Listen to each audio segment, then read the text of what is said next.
رسول اللہ صلی اللہ علیہ وسلم کا ارشاد مبارک ہے اور یہ کلام آپ کے روضہ مقدس کی جالیوں پر بھی آج بھی لکھا ہوا ہے۔ جو شخص روزانہ 100 بار اس کلام کا ورد کرے گا اس کے تمام گناہ معاف ہو جائیں گے، اس کی روزی میں برکت ہوگی، اس کی اولاد ہر فتنے سے محفوظ رہے گی، عذاب قبر سے بچا رہے گا اور خاتمہ بالخیر ہوگا، پل صراط پر ثابت قدم رہے گا، موت کے وقت اس کی روح کو جنت میں داخلہ کے لیے تمام دروازے کھل جائیں گے۔ وہ کلام مبارک یہ ہے۔ بسم اللہ الرحمن الرحیم۔ السلام علیکم ورحمۃ اللہ۔ محترم ناظرین، ایک شخص سرکار دو عالم صلی اللہ علیہ وسلم کی خدمت میں حاضر ہوا، عرض کرنے لگا، میری ایک بچی تھی اور وہ مجھ سے بہت محبت کرتی تھی۔ جب کبھی میں اسے بلاتا تو وہ خوشی خوشی دوڑتی ہوئی آتی اور گود میں بیٹھ جاتی۔ ایک دن میں نے اسے آواز دی تو وہ میرے پیچھے پیچھے دوڑتی ہوئی آئی۔ میں اسے اپنے ساتھ لے گیا اور آبادی سے باہر ایک گڑھا بنا کر اس گڑھے میں اسے دفن کر دیا۔ جس وقت اسے میں دفن کر رہا تھا اس وقت اس کی روح اس خاک کے تودے میں تڑپ رہی تھی اور وہ مجھے ابا جان کہتی رہی، مگر مجھے ذرا بھی رحم نہیں آیا اور بالآخر میں نے اس کو دفن کر ہی دیا۔ یہ واقعہ سن کر سرکار دو عالم صلی اللہ علیہ وآلہ وسلم کی آنکھیں اشک بار ہو گئیں، یہاں تک کہ آنسوؤں سے آپ صلی اللہ علیہ وسلم کی داڑھی مبارک تر ہو گئی۔ اس شخص نے کہا کہ اگر میں اسلام قبول کر لوں تو کیا اللہ میری ان غلطیوں کو معاف کر دے گا؟ فرمایا، ہاں، کفر و شرک سے توبہ کر لے، اسلام رحمت کا ساگر ہے، اس میں نہا لے، تیرے سارے پاپ دھل جائیں گے۔ اسلام اپنے سے پہلے تمام گناہوں کو مٹا دیتا ہے۔ اس نے اسلام قبول کر لیا۔ فرمایا، اے لوگو، جس طرح اللہ مردوں کا خالق ہے اسی طرح وہ عورتوں کا بھی خالق ہے، مالک ہے، دونوں اس کے بندے ہیں اور دونوں سے ہی پیار کرتا ہے، اس لیے تم بیٹیوں کے ساتھ اور تم عورتوں کے ساتھ ظالمانہ سلوک نہ کرو، انہیں دفن کرنا بند کرو، بیٹی اللہ کی رحمت ہے، رحمت ہوگی تو نعمت ملے گی۔ حضرت عائشہ صدیقہ رضی اللہ تعالیٰ عنہا کی خدمت میں ایک عورت حاضر ہوئی، اس کے ساتھ 2 لڑکیاں تھیں۔ حضرت عائشہ صدیقہ رضی اللہ تعالیٰ عنہا نے اس عورت کو 3 کھجوریں عنایت فرمائیں۔ اس نے ایک ایک کھجور ان دونوں بچیوں کو دے دی۔ تیسری کھجور خود کھانا چاہتی تھی کہ اتنے میں ان بچیوں نے وہ کھجور بھی مانگی، تو اس عورت نے 2 ٹکڑے کر کے آدھی آدھی دونوں لڑکیوں کو دے دی۔ حضور اقدس صلی اللہ علیہ وسلم کو ماں کی ممتا کا جب یہ واقعہ معلوم ہوا تو آپ نے فرمایا، یہ عورت دوزخ سے آزاد کر دی گئی اور اس پر جنت واجب ہو گئی، جو اس طرح اپنی لڑکیوں سے محبت رکھتی ہے ایسی عورت جنتی ہے۔ قرآن مقدس میں ہے کہ ایک مرتبہ حضرت سلیمان علیہ السلام اپنے لشکر کے ساتھ جا رہے تھے، راستے میں چونٹیاں جا رہی تھیں۔ ایک چونٹی نے محسوس کر لیا کہ حضرت سلیمان علیہ السلام کا لشکر آ رہا ہے، اس نے دوسری چونٹیوں سے کہا کہ جلدی سے اپنے اپنے سوراخوں میں گھس جاؤ۔ حضرت سلیمان علیہ السلام کا شکر کر رہے ہیں کہ کہیں ایسا نہ ہو کہ وہ تمہیں اپنے پاؤں کے نیچے کچل دے۔ سوچو، ایک چونٹی اپنی برادری کی بھلائی اور خیر خواہی کر رہی ہے اور اپنی قوم کو تباہی اور بربادی سے بچنے کے لیے نصیحت کر رہی ہے۔ اس کی یہ ادا، یہ عمل، یہ قوم سے ہمدردی کا جذبہ اللہ رب العزت کو اتنا پسند آیا کہ اپنی مقدس کلام میں اس کا تذکرہ فرماتا ہے۔ تو اب اگر انسان انسانوں کی خیر خواہی کریں، انسان انسانوں کا بھلا چاہیں، انسان انسانوں کے ساتھ حسن سلوک سے پیش آئیں تو اس کا یہ عمل اللہ تعالیٰ کو کتنا پسند آئے گا، اللہ رب العزت اس سے کتنا خوش ہوگا۔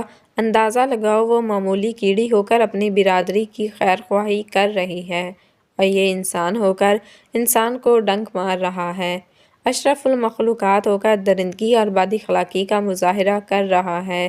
نبی کریم صلی اللہ علیہ وسلم کی خدمت و برکت میں دیہات سے ایک شخص ایمان لانے کے لیے حاضر ہوا اور کلمہ پڑھ کر مسلمان ہو گیا۔ کافی دیر تک وہ محفل نور میں بیٹھا رہا۔ جب مجلس برخاست ہوئی تو اس کو پیشاب کرنے کی ضرورت ہوئی۔ وہ اٹھا اور مسجد نبوی کی خالی جگہ پر، جو کہ مسجد کا حصہ تھا، وہاں پیشاب کرنے بیٹھ گیا۔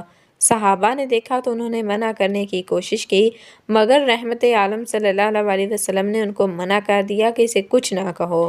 جب وہ فارغ ہو گیا تو آپ صلی اللہ علیہ وسلم نے اس نو مسلم صحابی کو بلایا اور محبت کے پاس اپنے پاس بٹھا کر فرمایا، دیکھو، مسجد اللہ تعالیٰ کا گھر ہے، اس کے گھر کو پاک صاف رکھنا چاہیے اور ناپاکی اور گندگی سے بچانا چاہیے۔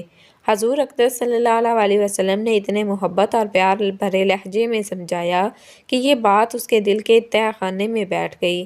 وہ صحابی جو ابھی ابھی نئے نئے اسلام لائے تھے بڑے خوش ہوئے اور حیران بھی کہ مجھ سے اتنی بڑی غلطی ہوئی، لیکن انہوں نے نہ مجھے طعنہ دیا اور نہ ہی شرمندہ کیا، اور نہ ہی انہوں نے مجھے ڈانٹ ڈپٹ کر، بلکہ پیار اور محبت اور اچھے اخلاق سے بات سمجھائی۔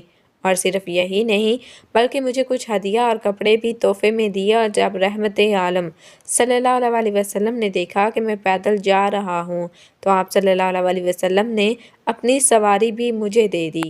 راوی بیان کرتے ہیں کہ وہ کپڑے پہن کر سواری پر بیٹھ گیا، اپنے گھر کی طرف چل پڑا۔ جب وہ اپنی بستی میں داخل ہونے لگا تو دور سے ہی بلند آواز میں پکارنے لگا، اے میرے چچا، اے میرے بھائیو، اے میرے ماموں، اے میری بیوی، اے میری قوم کے لوگوں۔ لوگوں نے پوچھا کہ یہ تمہیں کیا ہو گیا ہے؟ اتنی بلند آواز میں چیخ رہے ہو؟ کہنے لگا کہ میں ایسے پاکیزہ اخلاق والے کو دیکھ کر آ رہا ہوں کہ میں نے زندگی میں ایسی پاکیزہ ہستی نہیں دیکھی۔ میں نے بہت بڑی غلطی کی، مگر انہوں نے میرے ساتھ پیار کا سلوک کیا، اس نے اخلاق سے پیش آئے، مجھے معاف کر دیا، کپڑے بھی دیے اور سواری بھی دے دی۔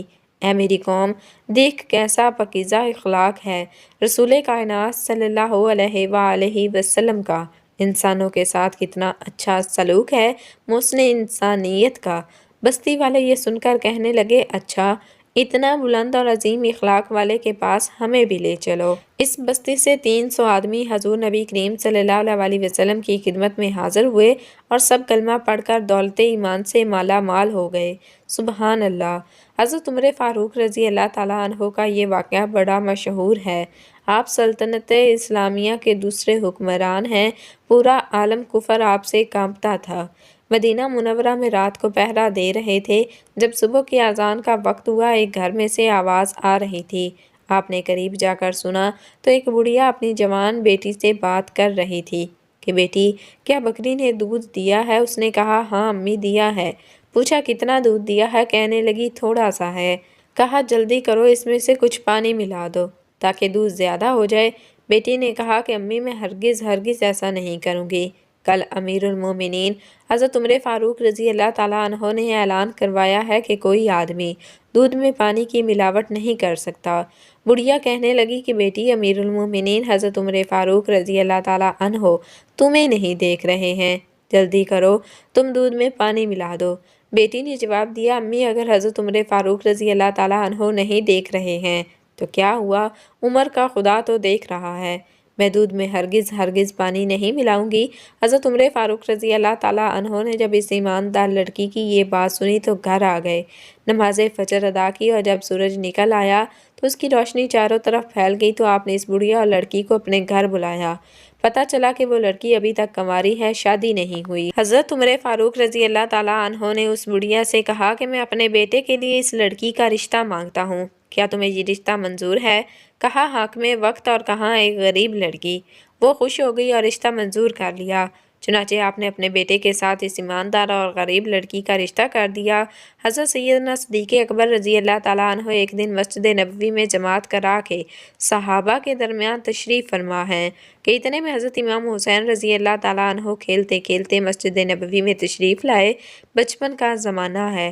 جب آپ مسجد نبوی میں داخل ہوئے تو ابو بکر صدیق رضی اللہ تعالیٰ عنہ حضرت امام حسین کو دیکھتے ہی کھڑے ہوئے اور دوڑ کر امام حسین کو اٹھا لیا، سینے سے لگا لیا، پیار کیا، ہاتھ چومے، پیشانی کا بوسہ لیا، پھر انہیں گود میں لے کر بیٹھ گئے۔ پھر حضرت حسین رضی اللہ تعالیٰ عنہ سے باتیں شروع کر دیں، باتیں بھی کرتے جاتے اور بار بار امام حسین کے رخسار کو چومتے بھی جاتے۔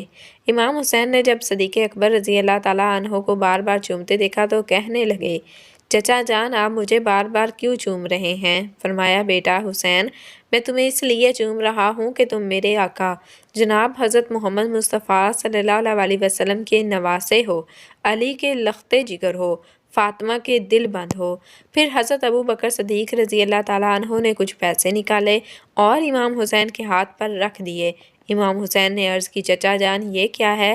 فرمایا، بیٹا، یہ حقیر سی رقم ہے، اسے قبول فرما لو، ضروریات میں کام آئیں گے۔ امام حسین نے پیسے لے لیا اور جب گھر جانے لگے تو حضرت سیدنا صدیق اکبر رضی اللہ تعالیٰ عنہ نے فرمایا، بیٹا حسین، جب کسی چیز کی آپ کو یا آپ کی امی جان کو ضرورت پڑے تو فوراً میرے پاس آ جایا کرو، میں آپ کی ہر ضرورت پورا کروں گا۔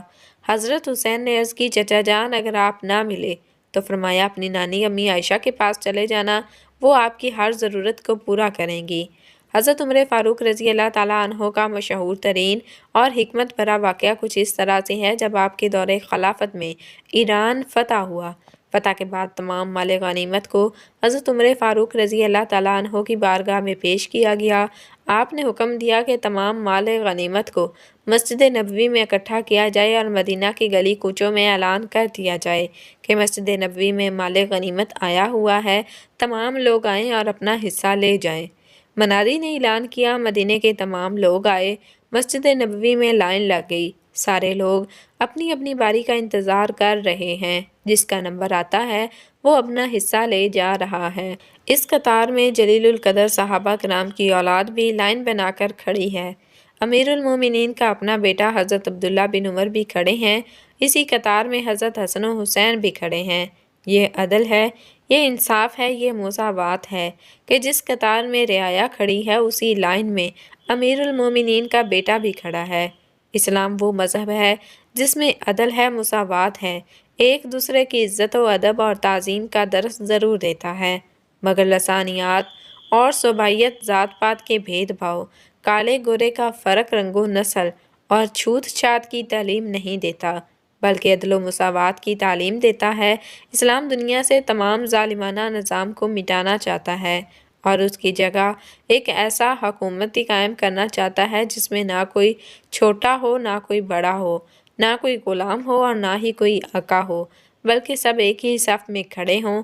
مسجد نبوی میں مال غنیمت لینے کے لیے تمام لوگ ایک صف میں کھڑے ہیں، لائن میں اسی اسلامی دنیا کے عظیم حکمران خلیفہ وقت حضرت عمر فاروق رضی اللہ تعالیٰ عنہ کے بیٹے حضرت عبداللہ بھی کھڑے ہیں۔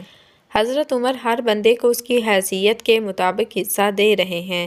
حصہ دیتے دیتے جب حضرت امام حسن اور حسین رضی اللہ تعالیٰ عنہم کی باری آ جاتی ہے تو حضرت عمر فاروق رضی اللہ تعالیٰ عنہ 1,000 درہم امام حسن و حسین کو عطا فرمائے۔ حضرت امام حسین اپنا حصہ لے کر مڑے تو پیچھے حضرت عمر کے بیٹے عبداللہ بن عمر تشریف لے آئے۔ آپ نے اپنے بیٹے عبداللہ کو 500 درہم عنایت فرمائے۔ عبداللہ نے 500 درہم لے لیا اور سوچنا شروع کر دیا۔ حضرت عمر فاروق رضی اللہ تعالیٰ عنہ نے فرمایا، بیٹا کیا سوچ رہے ہو؟ عرض کیا، ابا حضور، آپ نے حضرت حسن اور حسین کو 1,000 درہم دیے اور مجھے صرف 500 درہم عطا فرمایا۔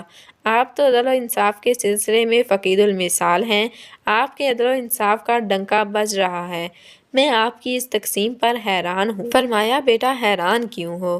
عرض کیا، مجھے صرف 500 درہم عطا فرمائے ہیں، چلو زیادہ نہ صحیح تو کم از کم برابر تو عطا کرتے۔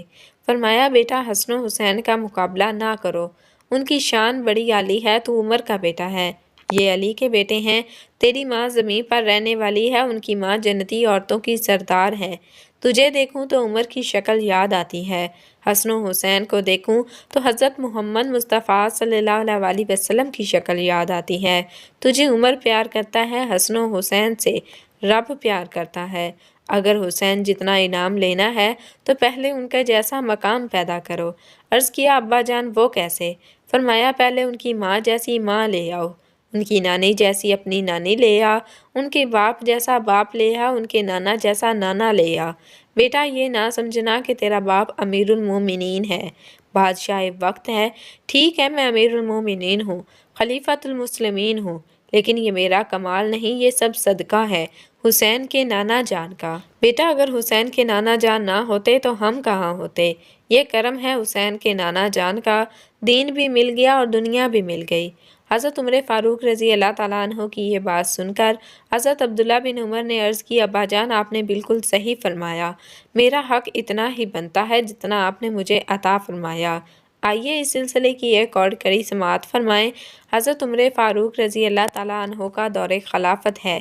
اس دور کی دو سپر پاور کیسر و کسریٰ آپ کے نام سے تھراتے ہیں، وہ حضرت عمر فاروق رضی اللہ تعالیٰ عنہ جن کے بارے میں اللہ تعالیٰ کے رسول صلی اللہ علیہ وسلم نے فرمایا کہ اگر میرے بعد کوئی نبی ہوتا تو وہ عمر ہوتے، جن کی زبان پر اللہ کے معصوم فرشتے بولتے ہیں، جن کی رائے کے مطابق قرآن 7 آیتیں نازل ہوئیں، جن کے نام سے کفر کانپتا ہے، جن کی مرضی فرش پر وہی مرضی خدا کے عرش پر، جن کے بارے میں نبی کریم صلی اللہ علیہ وسلم نے فرمایا اگر دنیا میں ایک اور عمر پیدا ہو جاتے تو دنیا سے کفر کا خاتمہ ہو جاتا۔ حضرت عمر فاروق رضی اللہ تعالیٰ عنہ کا دور حکومت ہے۔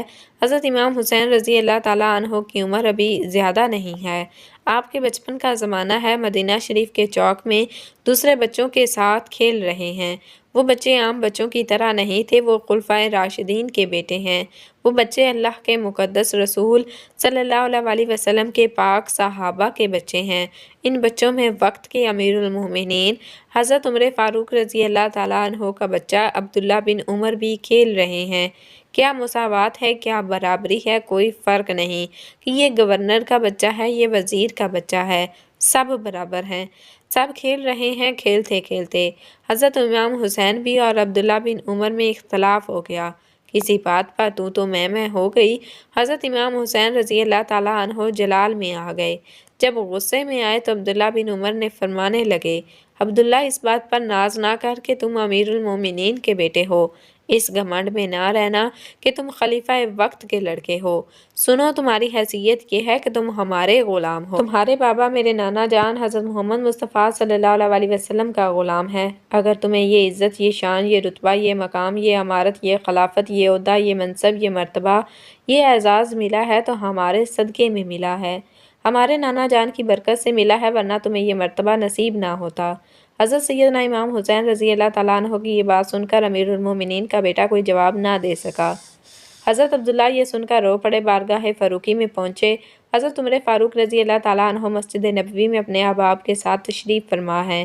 جب اپنے بیٹے کو روتے دیکھا تو اٹھ کر سینے سے لگا لیا، پیار کیا، پیشانی چومی، پھر چپ کرا کے پوچھا، بیٹا کیوں رو رہے ہو؟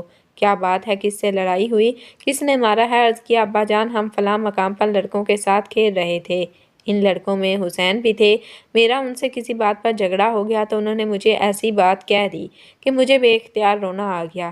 فرمایا، بیٹا آخر وہ کون سی بات ہے جو بھائی علی کے بیٹے نے کر دی کہ جس کی وجہ سے تم رونے لگ گئے ہو؟ عرض کی، ابا جان حسین نے مجھے تانا مارتے ہوئے یہ کہا کہ عبداللہ یہ ناز نہ کرنا کہ تم امیر المومنین کے بیٹے ہو، تم خلیفہ وقت کے صاحبزادے ہو، بلکہ تو ہمارا غلام ہے، تیرا باپ میرے نانا جان حضرت محمد مصطفیٰ صلی اللہ علیہ وسلم کا غلام ہے۔ ابا جان حسین کی اس بات سے مجھے بڑا دکھ ہوا، مجھے بڑا صدمہ ہوا، مجھے بڑی بے عزتی ہوئی۔ ابا جان ہم کوئی غلام ہیں کیا؟ ہمارا خاندان کبھی ان کا غلام رہا ہے؟ ابا جان آپ بولتے کیوں نہیں؟ ہمارا خاندان عرب میں ایک معزز خاندان ہے، لوگ ہمارے خاندان کی عزت کرتے ہیں، مگر حسین مجھے اور آپ کو غلام کہہ رہے ہیں۔ حضرت عمر فاروق رضی اللہ تعالیٰ عنہ نے جب یہ بیٹے کی بات سنی تو مسکرانے لگے۔ حضرت عبداللہ نے جب باپ کو مسکراتے دیکھا تو عرض کی، ابا جان آپ کیوں مسکرا رہے ہیں؟ فرمایا، بیٹا تم کہہ رہے ہو کہ حسین نے تمہیں بھی اور مجھے بھی اپنا اور اپنے نانا جان کا غلام کہا ہے۔ عرض کی، جی ہاں۔ فرمایا، مجھے یہ یقین نہیں آ رہا کہ بھائی علی کے بیٹے نے یہ بات کہی ہے۔ عرض کی، ابا جان یقین کیجئے، میں سچ کہہ رہا ہوں، اگر یقین نہ آئے تو فلاں فلاں موجود تھے، ان کو بلا کر پوچھ لو، اگر ان پر بھی یقین نہ آئے تو خود حسین کو بلا کر پوچھ لو، میں جھوٹ نہیں بول رہا۔ حضرت عمر فاروق رضی اللہ تعالیٰ عنہ نے فرمایا، بیٹا چلو میرے ساتھ۔ حضرت عمر فاروق رضی اللہ تعالیٰ عنہ اپنے بیٹے کو ساتھ لے کر وہاں آئے جہاں حضرت امام حسین رضی اللہ تعالیٰ عنہ بچوں کے ساتھ کھیل رہے تھے۔ حضرت عمر فاروق رضی اللہ تعالیٰ عنہ نے حضرت امام حسین رضی اللہ تعالیٰ عنہ کو دیکھا تو دوڑ کر سینے سے لگا لیا، پیار کیا، پھر محبت سے پوچھا، بیٹا حسین؟ عرض کی، جی امیر المومنین۔ فرمایا، بیٹا تو نے میرے بیٹے کو کیا یہ بات کہی کہ تو میرا غلام ہے، تیرا بابا میرے نانا کا غلام ہے؟ امام حسین نے عرض کی، چچا جان کیا آپ میرے نانا کے غلام نہیں؟ فرمایا، بیٹا یہی تو تصدیق کرنی تھی، رسول اللہ صلی اللہ علیہ وسلم کا ارشاد مبارک ہے اور یہ کلام آپ کے روضہ مقدس کی جالیوں پر آج بھی لکھا ہوا ہے، جو شخص روزانہ 100 بار اس کلام کا ورد کرے گا اس کے تمام گناہ معاف ہو جائیں گے، اس کی روزی میں برکت ہوگی، اولاد ہر فتنے سے محفوظ رہے گی، عذاب قبر سے بچا رہے گا اور خاتمہ بالخیر ہوگا، پل صراط پر ثابت قدم رہے گا، موت کے وقت اس کی روح کے جنت میں داخلے کے لیے تمام دروازے کھول دیے جائیں گے، اور وہ کلام مبارک یہ ہے، لا الہ الا اللہ الملک الحق المبین محمد الرسول اللہ صادق الوعد الامین۔ حضرت عمر فاروق رضی اللہ تعالیٰ عنہ پھر امام حسین کو سرکار کے روضے پر لائے، فرمایا حسین مجھے نانا جان کی عزت و عظمت کی قسم، کل قیامت کے دن اللہ کی عدالت میں یہ گواہی دینا کہ عمر بن خطاب میرے نانا جان کا غلام ہے اور اس کی ساری زندگی میرے نانا محمد رسول اللہ صلی اللہ علیہ وسلم کی غلامی میں گزری ہے۔ امام حسین نے عرض کیا چچا جان یقین کرو میں حسین ہوں، علی کا بیٹا ہوں، فاطمہ کا لخت جگر ہوں، میں وعدہ کرتا ہوں کہ قیامت کے دن تیری غلامی رسول اللہ صلی اللہ علیہ وسلم کی گواہی دوں گا۔ یہ سن کر فاروق اعظم وجد میں آ گئے، فرمایا اے مدینہ والو گواہ رہو کہ عمر اس سے بڑھ کر اور کیا عزت ہوگی کہ عمر نبی کا بھی غلام ہے اور نبی کی آل کا بھی غلام ہے۔ سبحان اللہ۔ اللہ تعالی ہم تمام مسلمان بہن بھائیوں کو صحابہ کرام اور نبی کریم صلی اللہ علیہ وسلم کے اہل بیت کی غلامی عطا فرمائے، آمین یا رب العالمین۔ جزاکم اللہ خیرا کثیرا۔